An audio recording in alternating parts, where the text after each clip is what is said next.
तो आज मैं बहुत ज़्यादा खुश था क्योंकि हमें जाना था नानी के घर, तो हम फटाफट से घर से निकल गए। घर से निकलने के थोड़ी देर बाद हम पहुंच गए रेलवे स्टेशन पे।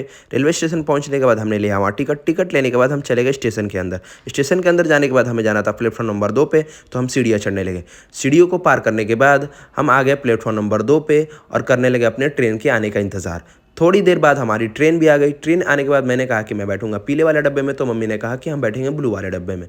उसके बाद मैंने मम्मी को चढ़ाया उनकी ट्रेन में चढ़ाने के बाद उनकी सीट पे बिठाया। सीट पे बिठाने के बाद हम करने लगे ट्रेन के चलने का इंतज़ार। थोड़ी देर बाद हमारी ट्रेन भी चल पड़ी। ट्रेन चलने के बाद हम पहुंच गए सिवान स्टेशन पे। सिवान स्टेशन पे पहुंचने के बाद वहाँ थी बहुत ज़्यादा भीड़। भीड़ को जैसे तैसे हम पार करते निकल गए स्टेशन से बाहर। स्टेशन से बाहर जैसे ही निकले हमें दिखा हमारे देश का आन बान शान यानी तिरंगा हमारी जान। उसके बाद हमें लेना था ऑटो लेने के लिए हम फटाफट से गए स्टेशन से बाहर और हमने लिया एक ऑटो लेने के बाद हम निकल गए सराय मोड़ की तरफ। सराय मोड़ पे पहुंचने के बाद हमें लेना था कुछ फल लेने के बाद हमने किया रुख नानी के घर की तरफ जाने के लिए। उसके थोड़ी देर बाद चलने के बाद हम पहुंच गए नानी के घर।